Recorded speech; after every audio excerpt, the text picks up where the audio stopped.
굵은 빗방울이 강대현 회장의 장례식장을 쉴 새 없이 두드렸다. 하늘은 마치 거대한 제국의 황제가 쓰러진 것을 애도하듯 잿빛으로 가라앉아 있었다. 하지만 상주 자리를 지키고 있는 강민혁과 강서연의 얼굴에는 슬픔보다 더 차가운 야망과 초조함이 뒤섞여 있었다. 그들에게 아버지의 죽음은 끝이 아니라 새로운 시작 즉 피비린내, 나는 전쟁의 서막을 의미했다. 장례 절차가 끝나고 강씨 일가의 심장부인 평창동 대저택의 서재에는 무거운 침묵이 흘렀다. 이곳은 선진그룹의 운명이 결정되는 역사의 현장이었다. 강민혁은 상복을 입고 있었지만 마치 새로운 왕좌에 오를 준비가 된 황태자처럼 거만하게 앉아 있었다. 그의 눈빛은 서재에 모인 그룹의 핵심 임원들과 변호사를 향해 날카롭게 빛나고 있었다. 강서연은 오빠와는 대조적으로 슬픔에 잠긴 듯 창백한 얼굴로 창밖을 응시했다. 그녀의 섬세한 손가락은 찻잔을 부서질 듯 꽉 쥐고 있었다. 하지만 그녀의 고요함 속에는 오빠의 조급함보다 더 치밀하고 냉정한 계산이 숨겨져 있었다. 그녀는 이 자리의 모든 공기의 흐름, 모든 사람의 표정 변화 하나하나를 놓치지 않고 분석하고 있었다. 유언장 집행을 맡은 윤 변호사가 헛기침을 하며 서류 가방을 열었다. 그의 임에는 식은땀이 송골송골 맺혀 있었다. 그는 앞으로 펼쳐질 폭풍의 한가운데에 서 있다는 것을 본능적으로 느끼고 있었다. 이제 고 강대현 회장님의 유언장을 낭독하겠습니다. 그의 목소리가 긴장감으로 가늘게 떨렸다. 강민혁이 기다렸다는 듯이 턱짓을 했다. 그는 이 순간을 오랫동안 기다려왔다. 바로 그 순간 서재의 육중한 원목문이 소리 없이 열렸다. 모든 사람의 시선이 문가로 쏠렸다. 그곳에는 비에 살짝 젖은 검은 코트를 입은 한 남자가 서 있었다. 그는 값비싼 명품 옷을 입은 다른 이들과는 달리 잘 맞지만 눈에 띄지 않는 평범한 정장 차림이었다. 하지만 그의 존재감은 서재의 공기를 순식간에 바꿔놓았다. 그의 깊고 고요한 눈빛은 그 어떤 위협에도 흔들리지 않을 단단한 내면을 암시했다. 강지훈. 강민혁이 경멸과 놀라움이 뒤섞인 목소리로 그의 이름을 읊조렸다. 그는 입양아라는 꼬리표를 달고 어릴 적에 외국으로 보내져 사실상 잊힌 존재였다. 강씨 가문의 누구도 그가 아버지의 장례식, 심지어 유언장 낭독 자리에 나타나리라고는 상상하지 못했다. 그들은 지훈이 해외에서 작은 금융 컨설팅 회사를 운영하며 조용히 사는 줄로만 알고 있었다. 강지훈은 아무 말 없이 안으로 들어와 비어있는 가장 구석진 의자에 조용히 앉았다. 그는 자신에게 쏟아지는 날카로운 시선들을 전혀 의식하지 않는 듯했다. 그의 침묵은 오히려 강민혁의 심기를 더욱 불편하게 만들었다.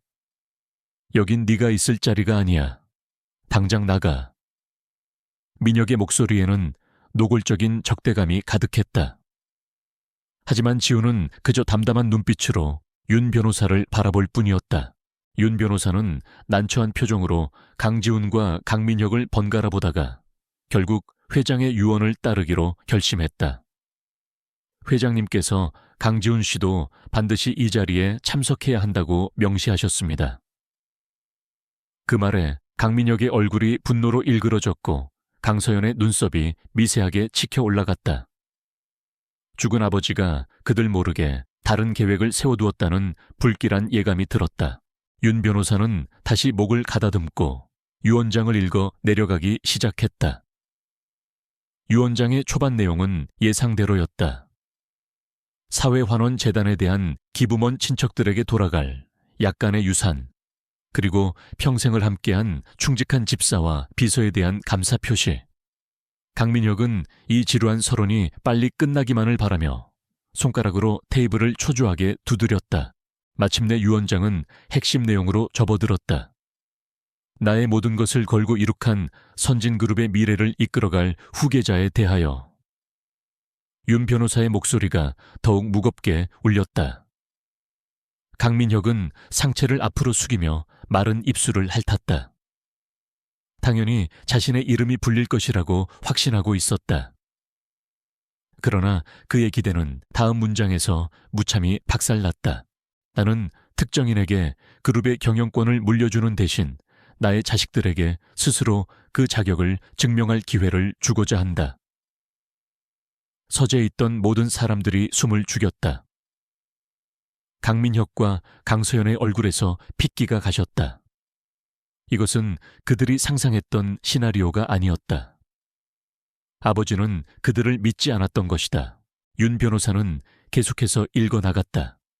지금 이 순간부터 6개월간 강민혁, 강서연, 그리고 강지훈 세 사람은 선진그룹의 경영 능력을 증명하는 경쟁에 돌입한다. 강민혁은 기존의 주력 사업인 선진중공업을, 강서연은 선진유통과 미디어를, 그리고 강지훈은 내가 비밀리에 인수한 바이오테크 회사 이노젠의 경영을 맡는다. 이노젠이라는 이름이 나오자 강민혁과 강서연의 표정은 더욱 굳어졌다. 그들은 들어본 적도 없는 회사였다. 아버지가 그들 몰래 입양아 아들에게 따로 회사를 맡겨두었다는 사실은 그들에게 엄청난 배신감과 모욕감을 안겨주었다. 그것은 마치 자신들의 발밑에 언제 터질지 모르는 폭탄을 숨겨둔 것과 같았다. 유 원장은 경쟁의 규칙을 명확히 제시했다. 6개월 후 각자가 맡은 회사의 성장률, 혁신성 사회적 기여도, 그리고 리더로서의 자질 등을 종합적으로 평가받게 될 것이다. 평가는 강대현 회장이 생전에 절대적으로 신임했던 원로 임원들로 구성된 특별위원회에서 공정하게 이루어질 것이라고 명시되어 있었다. 가장 높은 점수를 받은 단 한 사람만이 선진그룹의 새로운 회장이 될 자격을 얻는다. 말도 안 돼. 강민혁이 결국 폭발하며 자리에서 벌떡 일어났다. 아버지가 어떻게 우리에게 이런 모욕을 줄 수 있단 말인가? 저런 근본도 없는 놈과 우리를 같은 선상에 놓고 경쟁을 시키다니. 그의 고함이 서재를 울렸지만 강지훈은 여전히 미동도 없이 앉아 있었다. 그의 얼굴에는 그 어떤 감정도 드러나지 않았다. 강서연은 오빠처럼 감정을 터뜨리지는 않았지만 그녀의 눈빛은 얼음장처럼 차가워졌다. 그녀는 강지훈을 꿰뚫어 볼 듯이 응시했다.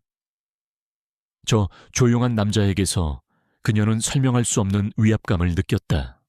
그는 더 이상 과거의 그늘에 갇혀있던 약한 존재가 아니었다.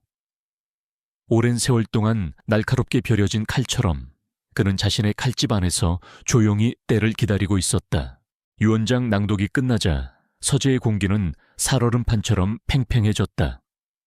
윤 변호사는 조용히 서류를 정리하며 서둘러 자리를 피할 준비를 했다. 강민혁은 분을 사귀지 못한 채 거친 숨을 몰아쉬었고 강서연은 깊은 생각에 잠겨 있었다. 전쟁은 이미 시작되었다. 아버지의 유 원장은 단순한 종이 조각이 아니라 세 남매에게 던져진 피비린내 나는 결투장이었다. 강지훈이 조용히 자리에서 일어났다. 그는 아무 말도 없이 문을 향해 걸어갔다. 그의 뒷모습을 보며 강민혁이 비웃음 섞인 목소리로 외쳤다. 어디 가나 지훈아, 벌써부터 도망갈 준비라도 하는 건가? 네가 맡았다는 그 이름도 모를 회사 내가 한 달 안에 잿더미로 만들어줄 테니 기대하라고.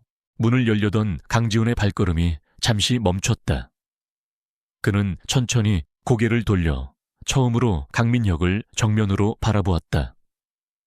그의 눈빛은 깊은 호수처럼 고요했지만 그 안에는 상대방을 압도하는 서늘한 힘이 담겨 있었다.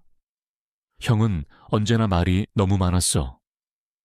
그의 나지막한 목소리가 서재 전체에 명확하게 울려 퍼졌다. 진짜 사냥개는 짖지 않고 그저 물어뜯을 뿐이지. 그 말을 남기고 강지훈은 미련 없이 서재를 나섰다. 닫힌 문 뒤로 강민혁의 얼굴은 분노와 모욕감으로 시뻘겋게 달아올랐다. 강서연은 처음으로 입을 열었다.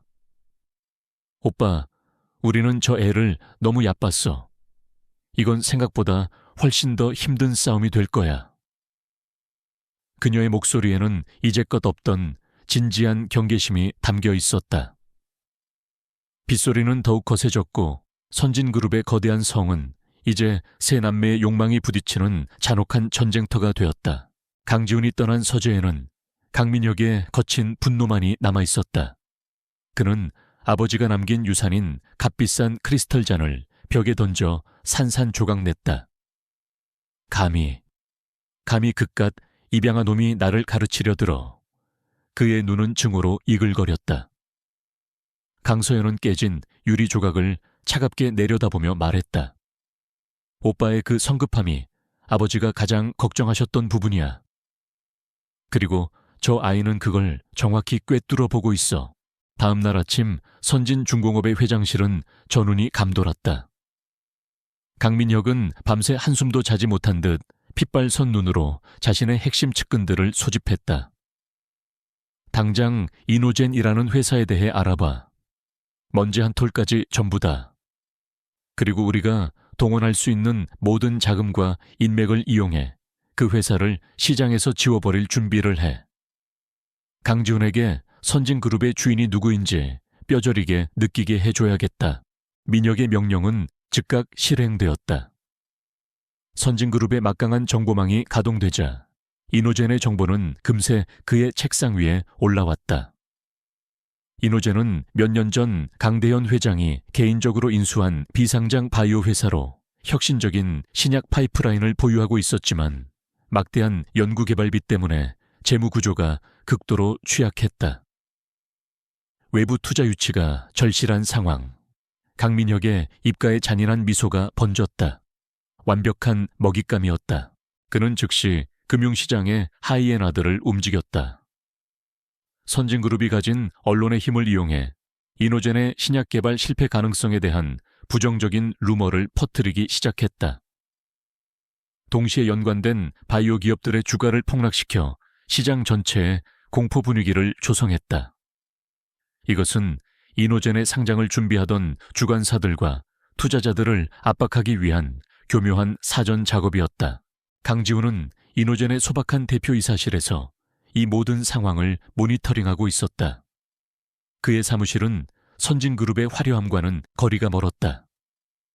낡은 책상과 컴퓨터 몇 대가 전부였지만 그 안에는 긴장감 대신 기묘한 평온함이 흘렀다. 직원들은 연일 터져나오는 악재에 안절부절 못했지만 새로운 대표는 그저 묵묵히 데이터만을 바라보고 있었다. 대표님, 이러다가 정말 큰일 납니다. 투자자들이 전부 등을 돌리고 있습니다. 당장 해명 자료라도 내야 합니다. 회사의 재무이사가 다급하게 외쳤다. 그는 강대현 회장이 직접 심어둔 인물이었지만 갑자기 나타난 젊은 대표의 침착함이 오히려 불안했다. 강지훈은 모니터에서 눈을 떼지 않은 채 나지막이 말했다. 파도가 가장 거셀 때가 가장 큰 고기를 잡을 수 있는 기회입니다. 조금만 더 기다리시죠. 강민혁의 공격은 점점 더 거세졌다. 그는 자신의 자금력을 동원해 이노젠의 주요 협력사들을 압박했고 핵심 연구 인력들을 거액의 연봉으로 빼내려 시도했다. 회사는 사방에서 조여오는 압박에 금방이라도 무너질 것 같았다. 직원들 사이에서는 새로운 대표의 무능함을 탓하는 목소리까지 나오기 시작했다. 강지훈은 이 모든 것을 알면서도 침묵을 지켰다. 마침내 강민혁이 결정적인 한 방을 날릴 준비를 했다. 그는 이노젠이 임상시험 데이터를 조작했다는 가짜 뉴스를 터뜨릴 계획을 세웠다. 이 뉴스가 나가는 순간 회사의 신뢰도는 바닥으로 떨어지고 회생 불가능한 타격을 입게 될 것이었다. 그는 자신의 승리를 확신하며 축배를 들 준비를 하고 있었다. 바로 그날 밤 시장이 문을 닫기 직전이었다. 아무도 예상하지 못한 일이 벌어졌다. 미국의 저명한 제약사 바이오넥스가 공식 홈페이지를 통해 충격적인 발표를 한 것이다. 바이오넥스는 한국의 혁신적인 바이오 기업 이노젠과 차세대 항암제 공동 개발 및 북미 지역 독점 판매에 대한 계약을 체결했음을 발표합니다. 발표와 함께 계약금만 수천억 원에 달하는 구체적인 계약 조건까지 공개되었다. 시장은 발칵 뒤집혔다. 강민혁이 퍼뜨린 모든 부정적인 루머는 이 발표 하나로 완벽한 거짓말이 되어버렸다. 오히려 이노젠의 기술력이 세계적인 수준임이 입증된 셈이었다. 다음 날 아침 주식 시장이 열리자마자 바이오 관련 주식들은 폭등하기 시작했고 이노젠의 기업 가치는 하룻밤 사이에 수배로 뛰어올랐다. 선진중공업 회장실의 강민혁은 자신의 눈을 믿을 수 없었다. 그의 책상 위 모니터는 온통 붉은색 상승 그래프로 가득했다. 이게 어떻게 된 일이야? 바이오넥스라니. 그는 고함을 질렀지만 그의 측근들은 아무도 대답하지 못했다. 그들은 강지훈이라는 미지의 상대에게 완벽하게 허를 찔린 것이다. 더욱 그를 경악하게 만든 것은 그 이후의 상황이었다. 강지훈은 바이오넥스와의 계약 발표 직후 기다렸다는 듯이 대규모 투자 유치 계획을 발표했다.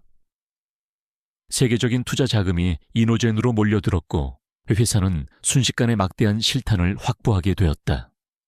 강민혁의 공격으로 흔들렸던 재무 구조는 그 어느 때보다 튼튼해졌다. 강지훈은 여기서 멈추지 않았다. 그는 강민혁이 자신을 공격하기 위해 시장에 퍼뜨렸던 부정적인 루머들과 그 배후를 역으로 추적해 증거를 수집했다. 그리고 그 자료들을 금융감독원에 익명으로 제보했다. 선진그룹의 비도덕적인 시장 교란 행위에 대한 조사가 시작되었고 강민혁은 자신의 발등을 찍은 셈이 되었다. 이 모든 과정은 단 며칠 만에 벌어졌다. 강지훈은 마치 오랜 시간 동안 이 순간을 준비해 온 것처럼 모든 것을 예측하고 그에 맞춰 함정을 파놓았다. 그는 강민혁이 가장 자신만만하게 공격해 올 길목에 덫을 놓고 기다렸다가 그의 힘을 역이용하여 자신을 더 높은 곳으로 밀어 올린 것이다. 이노젠의 사무실은 이제 축제 분위기였다. 직원들은 환호하며 새로운 대표의 이름을 연호했다. 며칠 전까지만 해도 그를 의심했던 재무이사는 깊은 존경심이 담긴 눈으로 강지훈을 바라보았다. 그는 이제야 강대현 회장이 왜 그를 후계자 후보로 지목했는지 어렴풋이 알 것 같았다. 강지훈은 여전히 창밖을 바라보며 조용히 서 있었다. 그의 얼굴에는 승자의 기쁨이나 오만함은 보이지 않았다. 그저 더 깊고 차가운 심연을 들여다보는 듯한 고요함만이 존재했다. 이번 승리는 단지 시작에 불과했다. 그는 굶주린 늑대 무리가 우글거리는 정글에 이제 막 첫 발을 내디뎠을 뿐이다. 첫 번째 피냄새는 늑대들을 더욱 자극할 것이라는 사실을 그는 잘 알고 있었다. 이제부터가 진짜 전쟁의 시작이었다. 이노젠에서의 승리는 달콤했지만 강지훈은 그 승리에 취해 있을 만큼 어리석지 않았다. 축배를 드는 직원들의 환호성 속에서도 그는 홀로 자신의 사무실에서 거대한 전장 전체를 조망하고 있었다. 강민혁의 공격은 단순한 자금력을 넘어선 언론과 금융계 내부자들이 결탁한 조직적인 움직임이었다. 이것은 형이 혼자서 벌릴 수 있는 판이 아니었다. 그의 뒤에는 보이지 않는 거대한 네트워크가 도사리고 있었다. 그 네트워크의 실체를 파악하지 못하면 오늘의 승리는 내일의 더 큰 패배를 위한 미끼에 불과할 것이었다. 지훈은 아버지의 서재에서 느꼈던 그 차가운 공기를 떠올렸다. 아버지는 이미 이 모든 것을 예견하고 자신에게 이노젠이라는 칼과 함께 보이지 않는 방패를 남겨주셨을 것이다. 이제 그 방패를 찾아야 할 시간이었다. 그의 머릿속에 한 사람의 이름이 떠올랐다. 김초원 비서실장. 그는 30년 넘게 아버지의 그림자처럼 곁을 지켰던 충신이었다. 강대현 회장이 사망한 직후 그는 모든 직책을 내려놓고 홀연히 은퇴했다. 모두가 그를 시대의 뒤양일로 사라진 늙은 충복이라 여겼지만 지훈은 알고 있었다. 김 실장은 아버지의 가장 깊은 비밀을 품고 있는 유일한 금고라는 것을 지훈은 공식적인 경로를 통하지 않고 그만이 아는 낡은 암호화 메신저를 통해 김 실장에게 연락했다. 북악산의 소나무는 여전히 푸릅니다. 그것은 어린 시절 아버지가 그에게만 알려주었던 둘만의 암호였다. 몇 시간의 침묵 끝에 짧은 답장이 돌아왔다. 내일 정오 인사동 고서점 묵향. 약속은 성립되었다. 다음 날 지우는 약속 장소인 낡은 고서점의 모습을 드러냈다. 서점 안은 퀴퀴한 종이 냄새와 묵향으로 가득했다. 서점 가장 안쪽 빛바랜 역사서들이 꽂힌 서가 사이에서 한 노인이 조용히 책을 읽고 있었다. 희끗희끗한 머리 깊게 펜주름. 바로 김초원 실장이었다. 그는 지훈을 보고도 놀란 기색 없이 조용히 책을 덮었다. 오랜만이구나, 도련님. 그의 목소리는 세월의 무게가 느껴졌지만 여전히 단단했다. 회장님께서 언젠가 도련님이 찾아올 것이라 하셨지. 하지만 생각보다 빠르구나. 김 실장은 경계심을 풀지 않은 채 지훈의 의도를 살피듯 그의 눈을 깊이 들여다보았다. 그는 또 다른 탐욕스러운 후계자가 아닌 회장의 진정한 유지를 이을 사람인지 확인하고 싶었다. 지훈은 변명하거나 서두르지 않았다. 그는 그저 담담하게 입을 열었다. 아버지는 제게 선진을 치료하라는 과제를 남기셨습니다.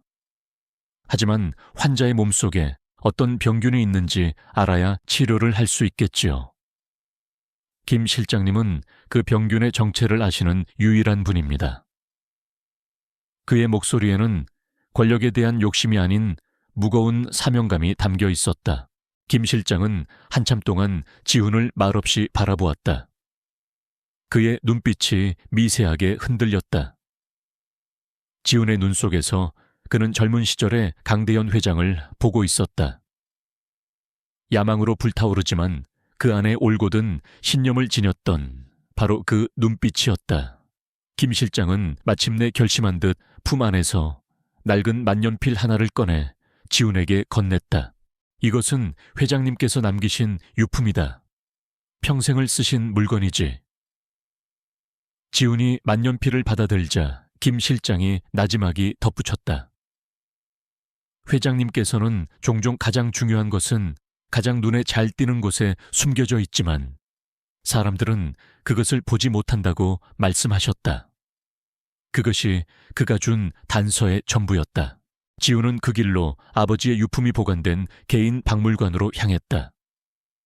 강민혁과 강서연은 그곳을 고리타분한 늙은이의 취미 공간쯤으로 여겨 거들떠보지도 않았지만 지훈은 아버지와의 추억이 담긴 그곳의 모든 물건을 기억하고 있었다.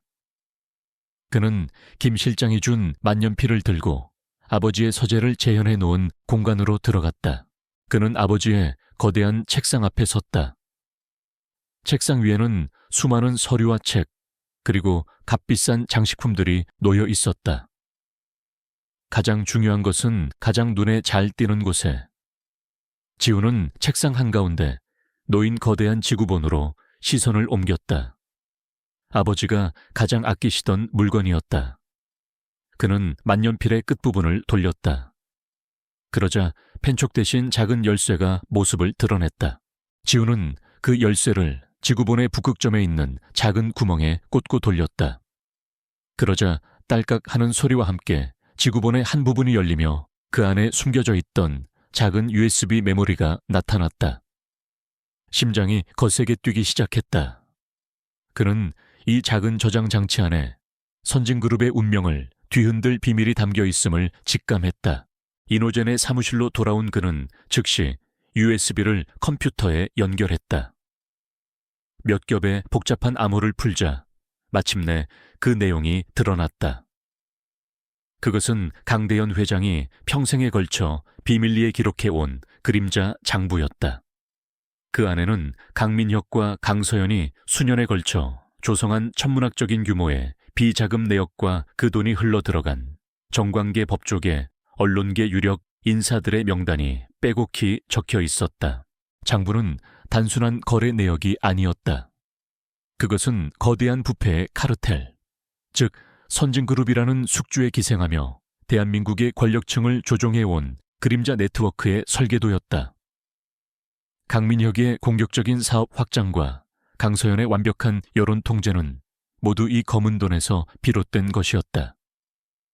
그들은 자신들의 왕국을 지키기 위해서라면 살인도 마다하지 않을 자들이었다.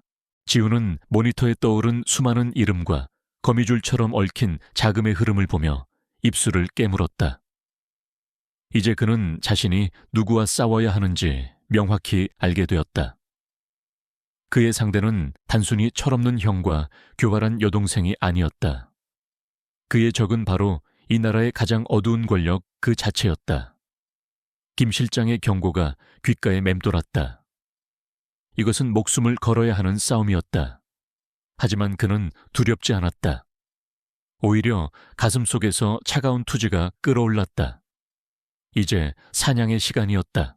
강민혁의 성급한 공격이 처참한 실패로 돌아가자 강서연은 자신이 직접 나설 때가 왔다고 판단했다.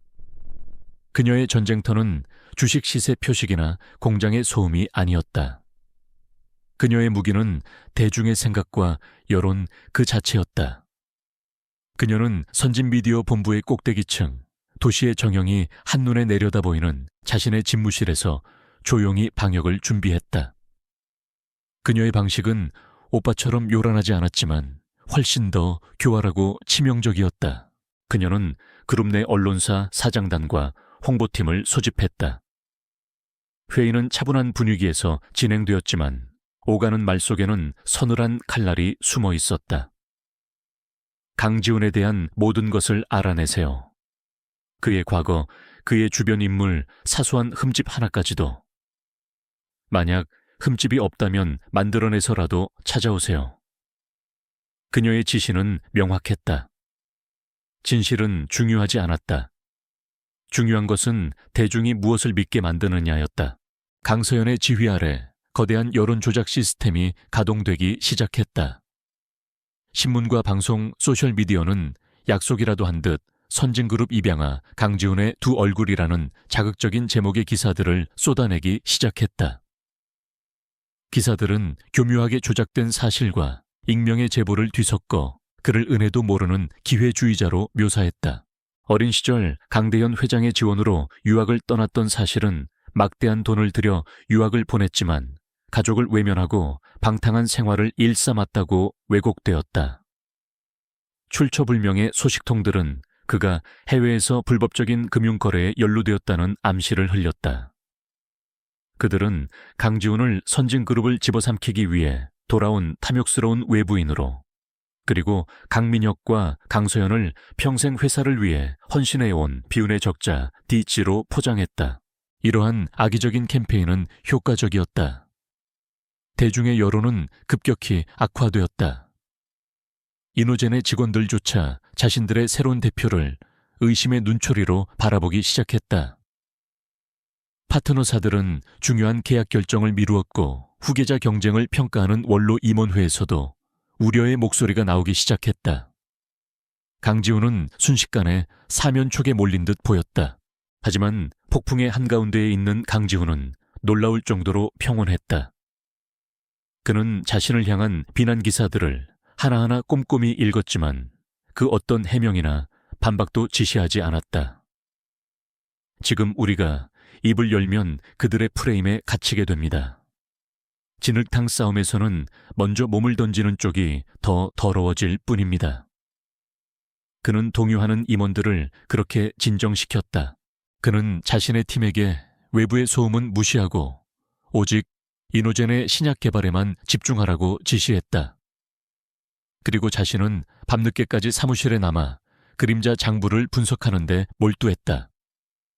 그는 언론 제국을 손에 쥔 강서연을 상대로 정면으로 맞서는 것이 얼마나 무모한지 잘 알고 있었다.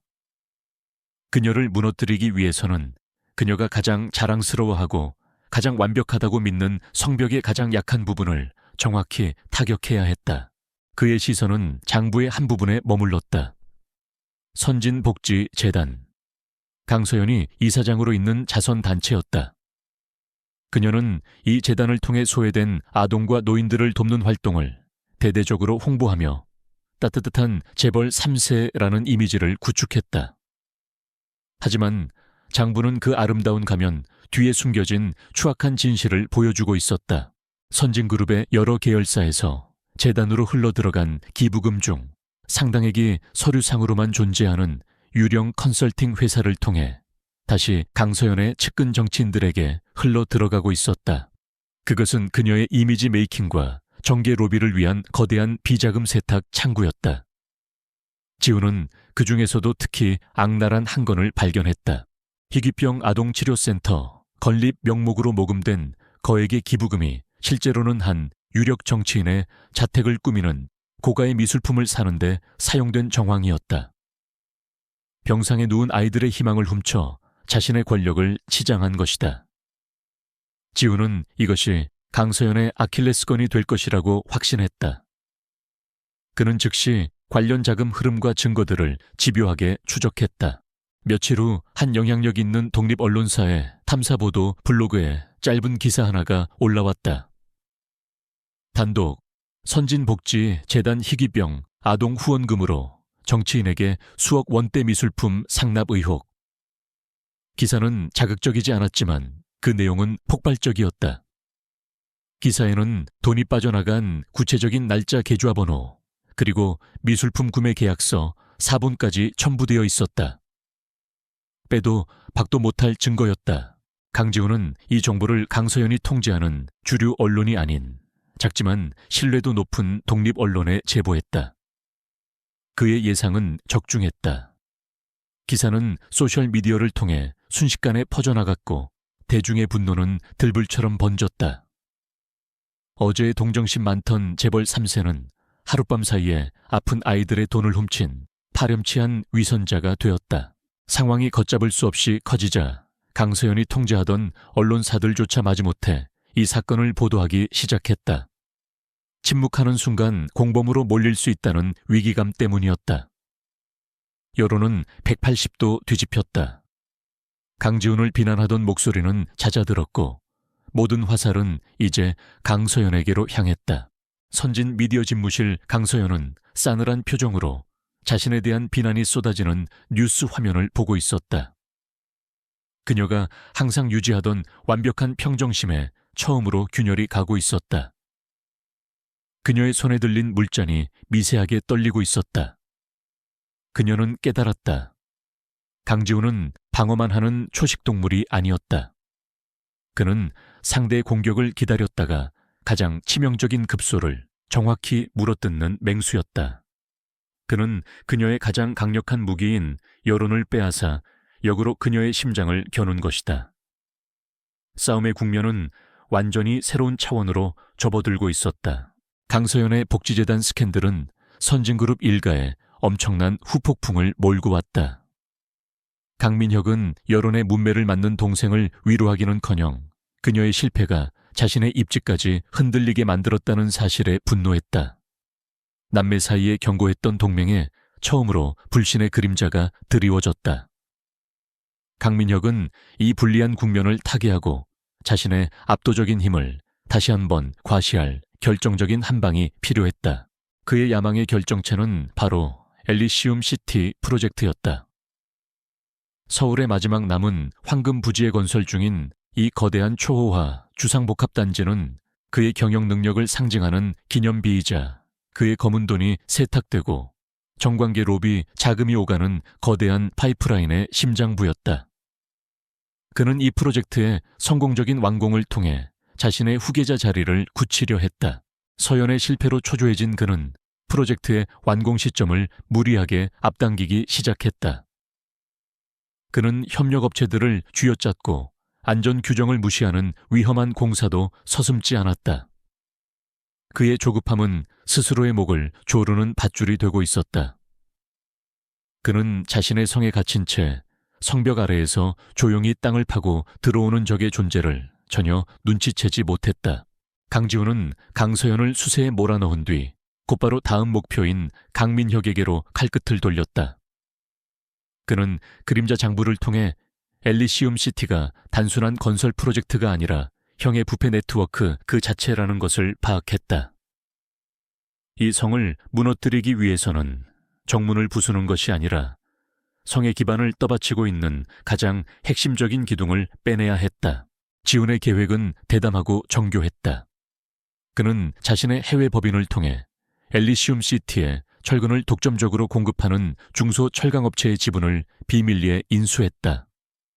아무도 주목하지 않는 작은 회사였지만 지훈은 그 회사가 프로젝트 전체의 공정에서 가장 중요한 역할을 한다는 것을 알고 있었다. 그의 손에 적의 생명줄이 쥐어진 것이다. 덫은 설치되었다. 지훈의 지시 아래 그 철강업체는 엘리시움 시티의 핵심 구조물 공사에 맞춰 미세한 균열을 가진 불량 철근을 납품하기 시작했다. 육안으로는 식별이 불가능했지만 정밀 안전 진단 장비에는 반드시 걸리게 되어 있는 시한폭탄과도 같은 자재였다. 동시에 그는 강직하기로 소문났지만 출세길에서 밀려나 있던 국토부의 한 안전감독관에게 익명으로 제보했다. D-Day. 모든 것이 지훈의 시나리오대로 움직였다. 제보를 받은 안전감독관은 예고 없이 엘리시움 시티 건설 현장에 들이닥쳤고 최첨단 장비를 이용해 정밀 안전 진단을 실시했다. 그리고 마침내 건물의 뼈대를 이루는 철근에서 심각한 결함이 발견되었다. 결과는 재앙적이었다. 감독관은 그 자리에서 즉시 전면 공사 중단 명령을 내렸다. 바로 그 순간 지훈의 두 번째 공격이 시작되었다. 그는 이 정보를 미리 입수한 해외 투자 정보지를 통해 엘리시움 시티의 시공을 맡은 선진건설의 주가 폭락을 예고했다. 공사 중단 소식이 언론을 통해 보도되자마자 선진건설의 주가는 곤두박질쳤고 공매도에 베팅했던 지훈의 페이퍼 컴퍼니들은 막대한 이익을 거두었다. 파장은 여기서 그치지 않았다. 대한민국 최고의 랜드마크가 될 것이라던 엘리시움 시티가 부실 공사 논란에 휩싸이자 여론은 들끓었다. 수분양자들은 계약 해지를 요구했고 프로젝트에 거액의 대출을 해준 은행들은 자금 회수에 나서기 시작했다. 무엇보다 강민혁을 가장 공포에 떨게 한 것은 그의 그림자 네트워크에 속한 정치인들의 변심이었다. 그들은 엘리시움 시티에 묶여있던 자신들의 검은 돈이 드러날 것을 두려워했다. 독이 든 배에 함께 타고 있을 이유가 없었다. 그들은 일제히 강민혁에게서 등을 돌리기 시작했다. 그의 휴대전화는 더 이상 울리지 않았고 어제까지 충성을 맹세하던 자들은 그의 연락을 피했다. 그는 하루아침에 고립무원의 섬에 갇힌 신세가 되었다. 고요함이 내려앉은 엘리시움 시티의 건설 현장 사무실. 강민혁은 넋 나간 사람처럼 거대한 프로젝트의 조감도 앞에 서 있었다. 그의 평생의 야망이 한 줌의 재가 되어 무너져 내리고 있었다. 분노를 이기지 못한 그는 책상 위에 있던 엘리시움 시티의 정교한 모형을 집어들어 바닥에 내동댕이 쳤다. 산산조각 난 모형은 마치 그의 미래를 보여주는 것 같았다. 그는 이 모든 것이 우연이 아니라는 것을 본능적으로 깨달았다. 이토록 완벽한 타이밍에 터져 나온 재앙. 이것은 치밀하게 계획된 공격이었다. 그의 머릿속에 단 한 사람의 얼굴이 떠올랐다. 경멸하고 무시했던 유령 같던 동생 강지훈. 그의 조용한 미소 뒤에 이토록 무서운 비수가 숨겨져 있을 줄은 상상도 못했다. 같은 시각 이노젠 사무실에서 강지훈은 프로젝트 붕괴에 대한 최종 보고를 받고 있었다. 그의 얼굴에는 어떤 표정도 없었다. 승리의 기쁨도 상대를 향한 동정도 없었다. 오직 차가운 전략가의 냉정함만이 남아 있었다. 그는 이제 형과 동생의 가장 강력한 무기들을 모두 빼앗았다. 하지만 그는 이것이 끝이 아니라는 것을 잘 알고 있었다. 궁지에 몰린 짐승은 가장 난폭하고 예측 불가능한 법이다. 이제 그들의 방역은 훨씬 더 원초적이고 잔인한 방식으로 돌아올 것이었다. 강민혁과 강서연에게 연이어 치명타를 날린 후 강지훈에게는 잠시의 평온이 찾아왔다. 하지만 그의 마음은 승리의 만족감 대신 설명할 수 없는 불안감으로 가득 차 있었다. 그는 아버지의 유품인 그림자 장부를 다시 펼쳤다. 단순히 형과 동생의 비자금을 추적하는 것을 넘어 그는 아버지의 마지막 흔적 속에서 그가 놓치고 있는 무언가가 있을 것이라고 직감했다. 그의 시선은 아버지가 돌아가시기 몇 주 전의 자금 흐름에 머물렀다.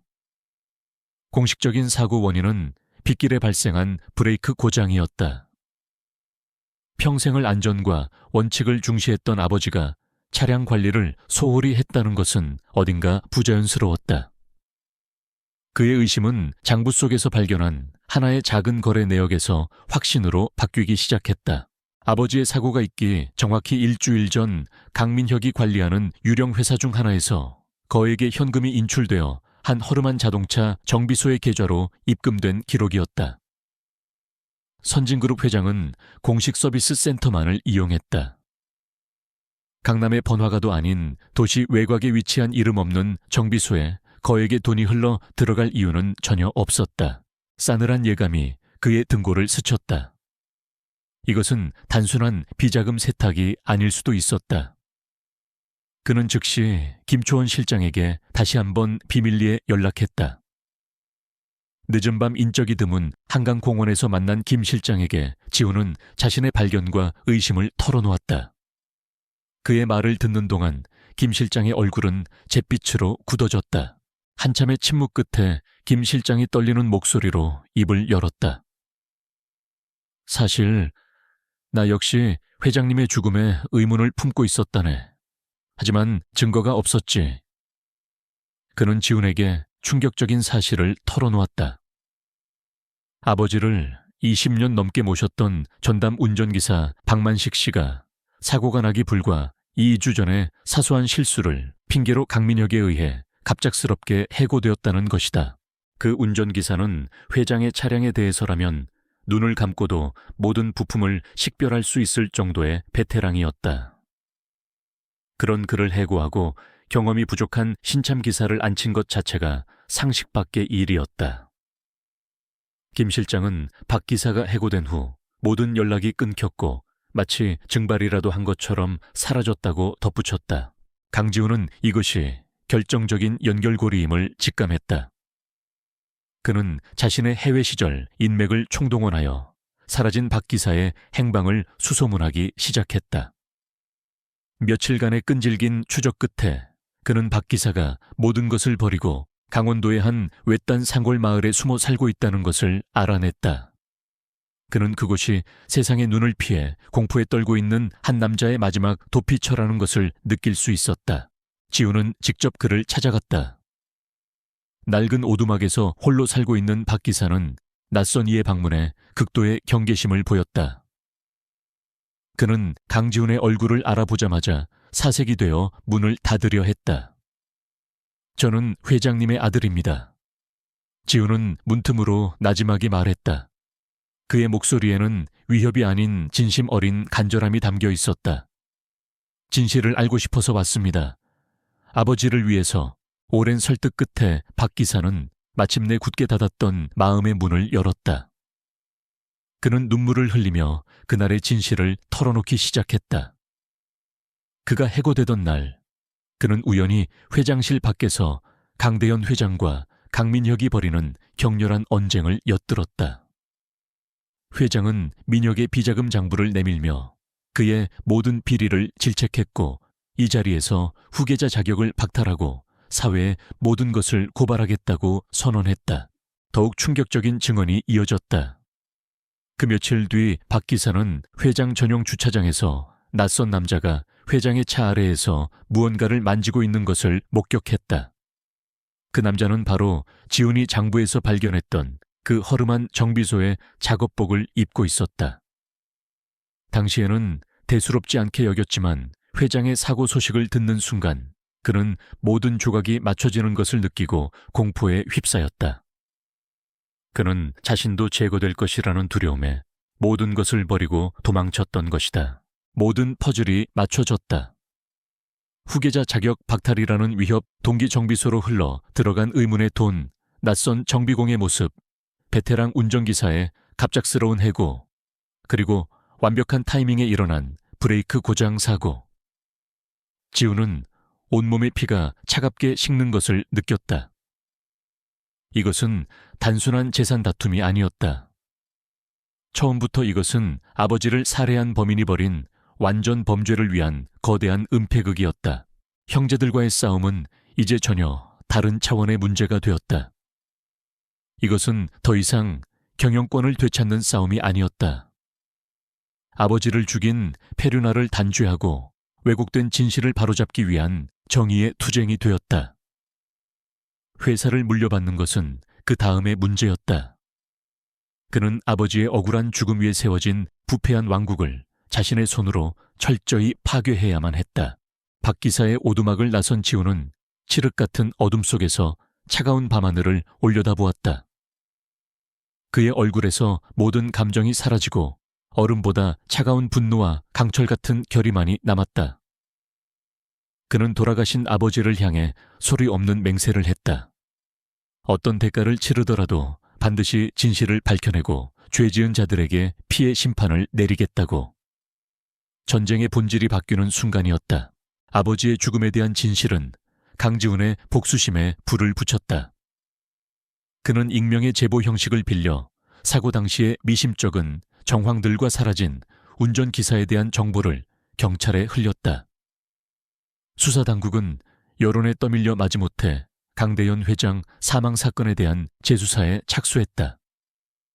이 소식은 강민혁에게는 사형 선고나 다름없었다. 엘리시움 시티 프로젝트의 붕괴와 정치적 비호 세력의 이탈로 이미 모든 것을 잃어가고 있던 그는 이제 살인 혐의까지 받게 될 위기에 처했다. 이성과 합법적인 수단으로는 더 이상 이길 수 없다는 것을 깨달은 그는 마침내 마지막 선을 넘기로 결심했다. 그는 짐승의 방식을 선택했다. 자신의 앞길을 막는 존재를 물리적으로 제거해버리는 것. 강민혁은 비자금 장부에도 등장하지 않는 그의 가장 어두운 커넥션을 이용했다. 그는 뒷세계의 해결사로 알려진 인물을 통해 전직 특수부대 출신들로 구성된 전문 암살팀을 고용했다. 의뢰 내용은 간단했다. 강지훈을 죽여라. 사고나 실종으로 위장해서 어떤 흔적도 남기지 마라. 이제 주사위는 던져졌고 돌아올 수 없는 강을 건넜다. 강지훈은 최근 들어 자신을 따라붙는 불길한 시선을 느끼고 있었다. 아버지의 죽음에 대한 진실에 다가갈수록 적들의 방역 또한 더욱 노골적이고 위험해질 것이라고 예상했다. 그의 수년간의 해외 생활은 단순히 금융 컨설턴트로서의 삶이 아니었다. 아버지는 그가 거대한 권력과 맞서 싸워야 할 운명임을 알고 생존을 위한 모든 기술을 비밀리에 배우게 했다. 그날 밤 지훈은 이노젠 연구소를 나와 자신의 차를 몰았다. 그는 백미러를 통해 자신을 그림자처럼 따라붙는 검은색 세단을 확인했다. 함정이라는 것을 알면서도 그는 도망치지 않았다. 오히려 그는 덧 안으로 스스로 걸어 들어갔다. 그는 차를 도심 외곽의 거대한 다층 주차장으로 몰았다. 늦은 밤 인적이 끊긴 그곳은 그가 선택한 그만의 전장이었다. 주차장 3층에 차를 세우는 순간 뒤따라오던 검은색 세단이 괴물처럼 돌진해 그의 차 뒷부분을 들이받았다. 쾅 하는 굉음과 함께 차체가 격렬하게 흔들렸다. 충격으로 에어백이 터져 나왔다. 지훈은 미리 대비한 덕분에 심각한 부상은 피했지만 잠시 동안 정신이 혼미했다. 바로 그 틈을 타 세단에서 검은 옷을 입은 3명의 남자가 소음기가 달린 총을 들고 신속하게 내렸다. 그들은 훈련된 움직임으로 지훈의 차를 포위했다. 그들의 눈에는 감정이라고는 없었다. 오직 목표물을 처리하려는 기계적인 냉혹함만이 번뜩였다. 하지만 그들이 운전석 문을 열었을 때 그곳은 이미 비어 있었다. 지훈은 충돌 직후 연기가 피어오르는 차에서 이미 빠져나와 주차장의 거대한 콘크리트 기둥 뒤로 몸을 숨긴 후였다.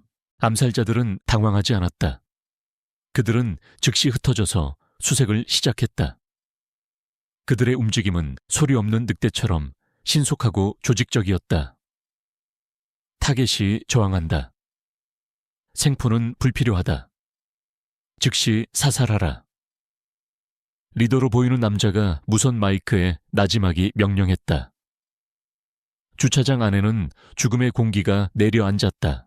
하지만 그들은 자신들이 사냥꾼이 아니라 더 교활한 사냥꾼의 영토에 들어온 사냥감이라는 사실을 깨닫지 못하고 있었다. 지우는 어둠과 구조물을 이용해 자신의 모습을 완벽하게 감췄다. 그는 주머니에서 작은 쇠구슬 몇 개를 꺼내 반대편으로 힘껏 던졌다. 쨍그랑 하는 소리와 함께 주차된 차에 유리가 깨지는 소리가 울렸다. 암살자 2명의 주의가 그쪽으로 쏠린 순간 지우는 그림자 속에서 튀어나왔다. 그는 가장 가까이 있던 암살자의 등 뒤로 소리 없이 접근해 그의 목과 팔꿈치 관절을 단숨에 부러뜨렸다. 윽 하는 비명조차 지르지 못하고 남자는 쓰러졌다. 이 모든 것이 단 몇 초 만에 일어났다. 남은 2명은 동료가 당한 것을 보고 경악했다. 그들은 자신들이 아마추어가 아닌 최고의 전문가를 상대하고 있다는 것을 깨달았다. 하지만 지우는 그들에게 생각할 시간을 주지 않았다. 그는 주차된 차들 사이를 전술적으로 이동하며 그들의 시야에서 사라졌다. 자동차 경보음이 사방에서 울려 퍼지며 암살자들의 청각을 마비시켰다. 혼란 속에서 지우는 다시 한번 기회를 잡았다. 그는 차 한 대의 타이어를 칼로 찢어 압력을 이용해 터뜨렸다. 펑 하는 폭발음에 놀란 암살자의 시선이 쏠린 틈을 타 그는 다른 한 명을 덮쳤다. 격렬한 격투 끝에 지우는 상대의 총을 빼앗아 개머리판으로 머리를 가격해 의식을 잃게 만들었다. 이제 남은 것은 리더 한 명뿐이었다. 그는 동료들이 순식간에 쓰러진 것을 보고 처음으로 공포를 느꼈다. 그는 남은 탄창을 모두 비울 기세로 지훈이 숨은 기둥을 향해 격렬하게 총을 쏘았다. 지훈은 총알이 빗발치는 동안 낮은 자세로 몸을 피했다. 하지만 한 발의 총알이 그의 옆구리를 스치며 깊은 상처를 남겼다. 극심한 고통이 몰려왔지만 지훈은 이를 악물었다. 그는 피를 흘리는 상처를 손으로 막은 채 마지막 승부수를 던졌다. 그는 자신의 재킷을 벗어 기둥 옆으로 살짝 던졌다. 그것을 자신으로 착각한 리더가 마지막 남은 총알을 발사하는 순간 지훈은 반대편으로 뛰쳐나와 그의 몸을 덮쳤다. 두 남자의 몸이 뒤엉켜 바닥을 굴렀다. 치열한 육탄전 끝에 지훈은 상처의 고통을 이겨내고 상대의 팔을 꺾어 제압했다. 누가 보냈나? 지훈이 거친 숨을 몰아쉬며 물었다. 리더는 피를 토하며 그를 노려볼 뿐이었다. 바로 그때 멀리서 경찰 사이렌 소리가 희미하게 들려오기 시작했다. 누군가 총성을 듣고 신고한 것이었다. 지훈은 그를 신문할 시간이 없다는 것을 깨달았다. 그는 리더를 기절시킨 후 비틀거리는 몸을 이끌고 어둠 속으로 사라졌다. 찢어진 옆구리에서는 붉은 피가 멈추지 않고 흘러내리고 있었다. 첫 번째 피해 전투에서 살아남았지만 그 역시 깊은 상처를 입었다. 전쟁은 이제 돌이킬 수 없는 지점에 도달했다. 유언장이 낭독된 지 6개월 마침내 운명의 날이 밝았다. 선진그룹 본사 최고층에 위치한 대회의실에는 숨막히는 긴장감이 감돌았다. 강대현 회장의 유지를 받들어 후계자 경쟁을 평가할 원로 임원단과 주요 주주들이 모두 착석해 있었다. 이곳에서 선진그룹의 미래, 그리고 세 남매의 운명이 최종적으로 결정될 것이었다. 강민혁과 강서연은 나란히 앉아 있었다. 최근의 연이은 타격에도 불구하고 그들은 마지막 순간까지 승리를 확신하는 듯 애써 여유로운 표정을 짓고 있었다. 그들의 변호인단은 강지훈을 자격 미달로 끌어내리기 위한 두꺼운 서류 뭉치를 준비해 놓고 있었다. 그들 맞은편에 강지훈이 홀로 앉아 있었다. 그는 평소처럼 침착했지만 낯빛이 창백하고 셔츠 아래로 감춰진 옆구리를 가끔씩 미세하게 짚는 모습에서 지난밤의 혈투가 남긴 상처의 흔적을 엿볼 수 있었다. 회의가 시작되자마자 강민혁 측 변호사가 먼저 포문을 열었다. 그는 강지훈의 사생활에 대한 악의적인 루머들을 다시 한번 거론하며 그의 도덕성을 공격했다. 이어서 이노젠의 경영 방식이 지나치게 공격적이고 무모했다며 그의 경영 능력을 폄하했다.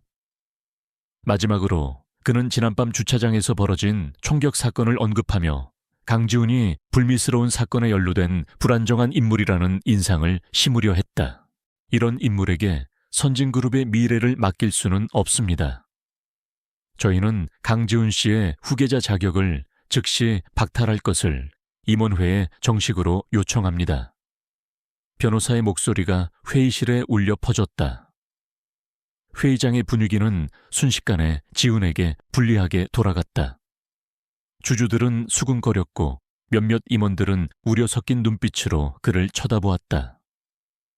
강민혁과 강서연의 입가에 희미한 승리의 미소가 번졌다. 임원회 의장이 무거운 표정으로 지훈을 향해 입을 열었다. 강지훈 씨 제기된 의혹들에 대해 해명할 기회를 드리겠습니다. 모든 시선이 그에게로 쏠렸다. 강지훈은 천천히 하지만 흔들림 없는 자세로 자리에서 일어났다. 상처의 고통이 느껴졌지만 그의 눈빛은 그 어느 때보다도 맑고 단단했다. 그는 변명을 하는 대신 전혀 다른 이야기를 꺼냈다. 제 자격에 대해 논하기에 앞서 우리는 선대 회장님께서 진정으로 남기고자 하셨던 유산이 무엇인지, 그리고 그 유산을 더럽힌 범죄가 무엇인지 먼저 이야기해야 할 것입니다. 그의 차분하지만 무게감 있는 목소리에 회의장은 순간 조용해졌다. 그 순간 회의실 뒷문이 열리고 김초원 실장이 들어와 임원들과 주주들에게 작은 파일 하나씩을 나누어 주기 시작했다. 동시에 회의실 정면에 거대한 스크린이 켜졌다. 지훈의 프레젠테이션이 시작되었다. 첫 번째, 선진그룹의 근간을 뒤흔든 금융범죄에 대하여. 스크린에는 그림자 장부의 핵심 내용이 나타났다. 강민혁이 조성한 천문학적인 비자금의 흐름 부실, 공사로 붕괴된 엘리시움 시티의 추악한 진실, 그리고 그 돈이 흘러들어간 정관계 인사들의 명단이 적나라하게 드러났다. 두 번째, 대중의 신뢰를 기만한 여론 조작과 횡령에 대하여. 다음 화면에는 강서연의 복지재단 비리 자료가 떴다. 희귀병 아동들의 치료비가 어떻게 그녀의 측근들에게 흘러 들어갔는지 보여주는 계좌 내역과 그녀가 직접 언론사 간부에게 내대한 허위 기사를 만들라고 지시하는 목소리가 담긴 녹음 파일이 회의실에 울려 퍼졌다. 회의장은 충격과 경악으로 술렁이기 시작했다. 강서연의 얼굴은 하얗게 질려갔다. 하지만 이것은 시작에 불과했다. 지훈의 목소리는 더욱 차갑게 가라앉았다. 그리고 마지막 세 번째, 아버지를 죽음으로 몰고 간 용서받을 수 없는 죄에 대하여. 회의장은 물을 끼얹은 듯 조용해졌다. 스크린에는 강대현 회장의 사고 차량과 관련된 증거들이 나타났다. 의문의 정비소로 입금된 거액의 송금 내역, 그리고 모든 것을 버리고 숨어 지내던 운전기사 박만식 씨가 눈물로 진실을 증언하는 영상이 재생되었다. 그는 강민혁이 회장에게 후계자 자격을 박탈당할 위기에 처하자 격분했으며 그 직후 모든 비극이 시작되었다고 증언했다. 그리고 마지막 결정타. 지훈은 지난밤 자신을 습격했던 암살팀의 리더를 신문하는 영상을 틀었다. 그는 경찰이 도착하기 전 그를 제압하고 따로 빼돌려 모든 자백을 받아낸 것이었다. 영상 속에서 암살자는 강민혁에게 직접 거액의 돈을 받고 강지훈을 살해하라는 지시를 받았다고 똑똑히 자백했다.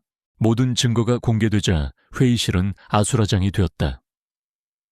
임원들은 경악했고 주주들은 분노의 고함을 질렀다. 강서연은 자신이 오빠의 살인 계획의 공범처럼 되어버린 이 상황을 믿을 수 없다는 듯 넋 나간 표정으로 주저앉았다.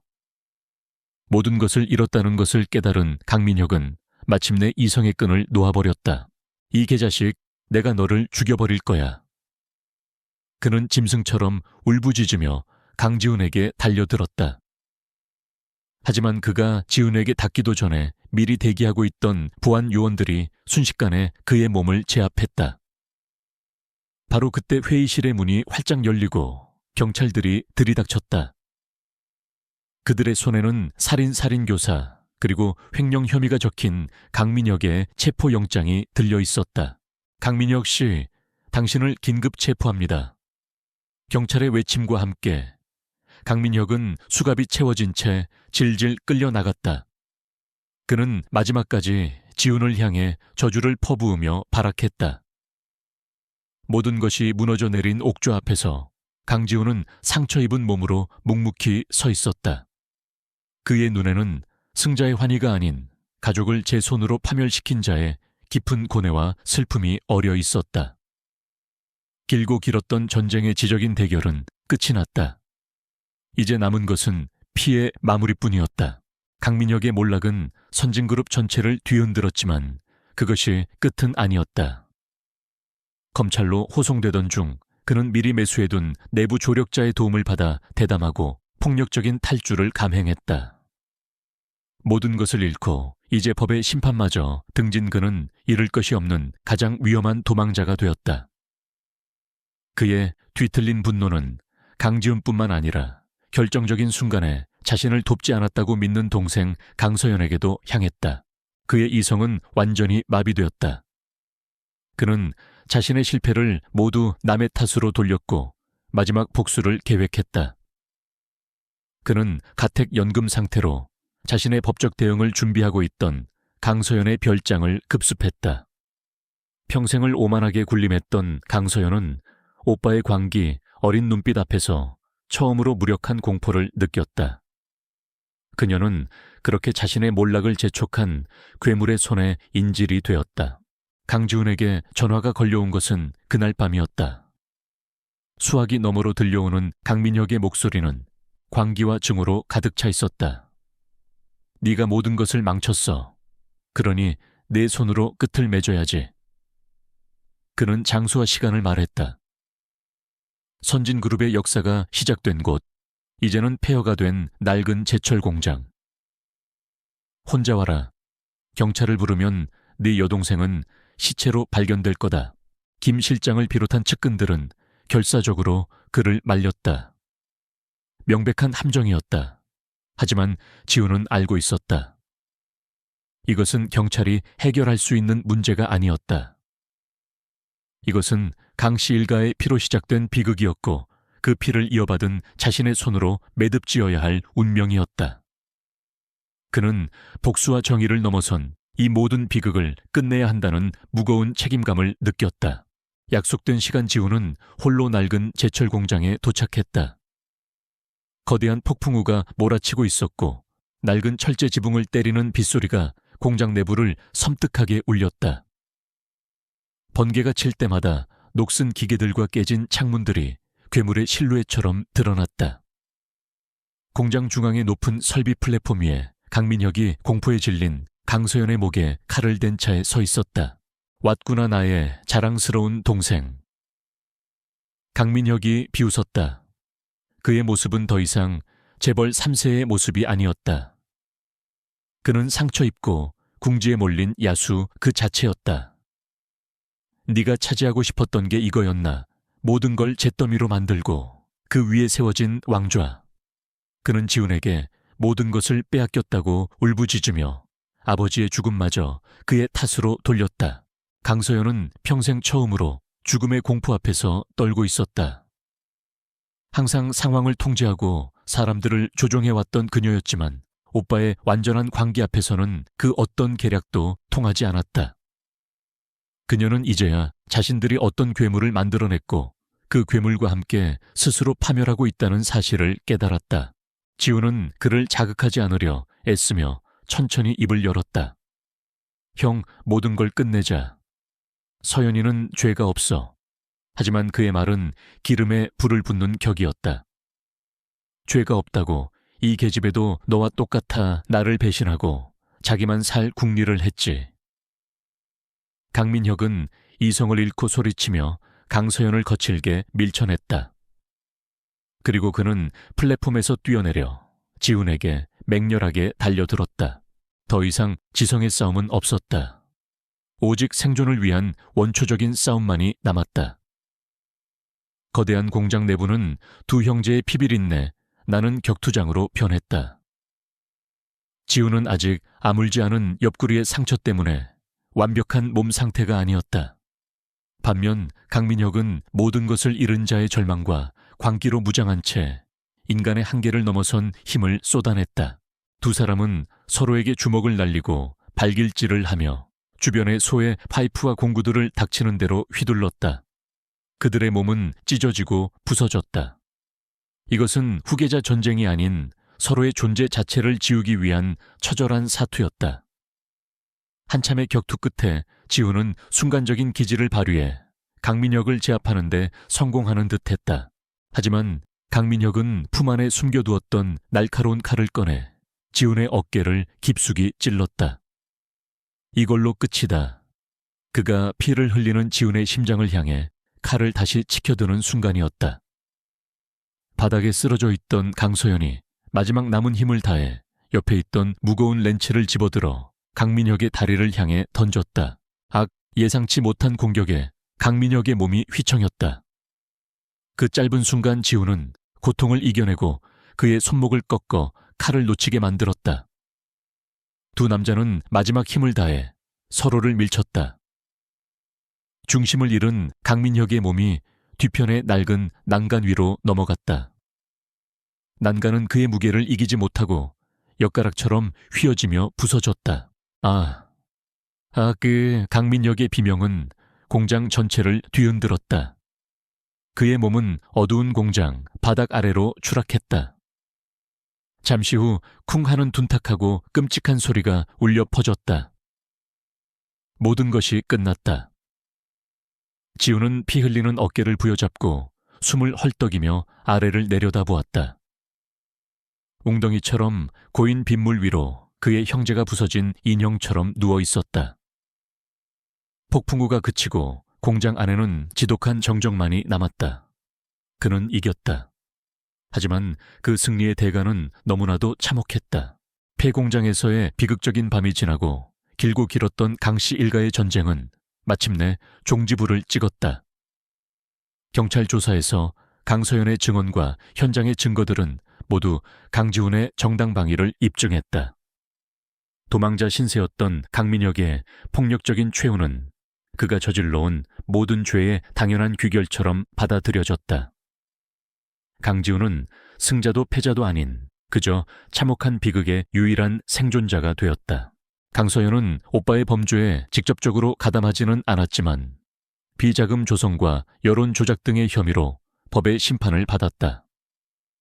그녀는 모든 것을 체념한 듯 수사에 순순히 협조했고 자신의 모든 재산을 사회에 환원하는 조건으로 집행유예를 선고받았다. 한때 대한민국을 손안에 쥐고 흔들던 그녀는 이제 이름뿐인 껍데기로 남아 대중의 기억 속에서 서서히 잊혀갔다. 몇 달 후 선진그룹은 새로운 회장을 맞이했다. 강지훈의 취임식은 세간의 예상과 달리 조촐하고 엄숙하게 치러졌다. 화려한 축하 행사도 과장된 비전 발표도 없었다. 그는 단상에 올라 깊은 상처의 흔적이 아직 남아있는 몸으로 임직원들 앞에 섰다. 그의 목소리는 낮았지만 그 안에 담긴 무게는 그 어떤 고함보다도 강력했다. 그는 끝없는 성장을 약속하는 대신 뼈를 깎는 반성과 정직한 경영을 약속했다. 그는 선진그룹이 다시 태어날 것이며 이익만을 좇는 기업이 아니라 사회에 대한 책임을 다하는 기업으로 거듭날 것이라고 선언했다. 그의 연설에는 권력자의 오만함이 아닌 무거운 십자가를 짊어진 자의 비장한 책임감이 배어 있었다. 새로운 회장으로서 그의 첫 번째 업무는 숙청이었다. 그는 김초원 실장과 함께 아버지의 그림자 장부에 기록된 부패의 뿌리를 하나씩 뽑아내기 시작했다. 강민혁과 강서연의 밑에서 기생하며 자신들의 배를 불려온 임원들은 가차없이 해고되었고 그들의 비리는 검찰에 고발되었다. 불법적인 정경유착의 고리는 끊어졌고 비도덕적인 사업 관행들은 모두 중단되었다. 그 과정은 순탄치 않았다. 내부의 저항은 거셌고 기득권을 잃게 된 세력들은 음으로 양으로 그를 공격했다. 하지만 강지훈은 흔들리지 않았다. 그는 수많은 밤을 세워가며 그룹의 썩은 환부를 도려냈다. 그가 형제들의 죄악을 통해 확보했던 막대한 비자금은 모두 선진진심재단이라는 새로운 이름의 공익재단으로 편입되어 정말로 도움이 필요한 사회적 약자들을 위해 쓰이기 시작했다. 시간이 흘러 선진그룹은 서서히 안정을 되찾아갔다. 강지훈의 개혁은 처음에는 고통스러웠지만 결국 회사의 체질을 더 건강하고 투명하게 만들었다. 직원들은 더 이상 오너 일가의 눈치를 보지 않고 소신껏 일할 수 있게 되었고 시장의 신뢰도 점차 회복되었다. 사람들은 그를 냉혹한 승부사에서 묵묵히 자신의 길을 가는 진정한 리더로 다시 보기 시작했다. 어느 늦은 밤 강지훈은 홀로 거대한 회장 집무실에 서 있었다. 한때 강민혁의 탐욕이 서려 있던 그 공간은 이제 그의 고독한 성이 되었다. 그는 거대한 통유리 창밖으로 보이는 서울의 화려한 야경을 말없이 내려다보았다. 수많은 불빛들이 별처럼 반짝였지만 그 어느 것도 그의 마음을 비추지는 못했다. 그는 모든 것을 얻었다. 아버지의 복수를 했고 회사를 되찾았으며 정의를 바로 세웠다. 하지만 그 과정에서 그는 가족이라는 이름의 모든 것을 잃었다. 그의 옆에는 이제 축하의 말을 건넬 형제도 따뜻한 위로를 해줄 가족도 없었다. 그의 곁에는 오직 무거운 책임감과 지울 수 없는 상처 그리고 지독한 고독만이 남아있었다. 그는 권력의 본질에 대해 생각했다. 그것은 사람을 얼마나 쉽게 타락시키고 한 가족을 얼마나 처참하게 파멸시킬 수 있는가. 그는 이제 그 권력의 정점에 섰다. 앞으로 그 역시 수많은 유혹과 도전에 직면하게 될 것이다. 진정한 싸움은 어쩌면 이제부터 시작일지도 모른다. 아버지의 유산을 지키고 그것을 더럽히지 않기 위한 자기 자신과의 외로운 싸움. 동쪽 하늘이 서서히 밝아오고 있었다. 잿빛 도시 너머로 새로운 아침의 요명이 비춰왔다. 그것은 잿더미 위에서 다시 시작될 선진그룹의 새로운 새벽을 예고하는 빛이었다. 하지만 그 빛을 맞는 새로운 황제의 얼굴에는 미소 대신 앞으로 걸어가야 할 길고 외로운 길을 응시하는 자의 담담하고도 서글픈 결의가 어려 있었다. 전쟁은 끝났지만 그의 이야기는 이제 막 시작되고 있었다.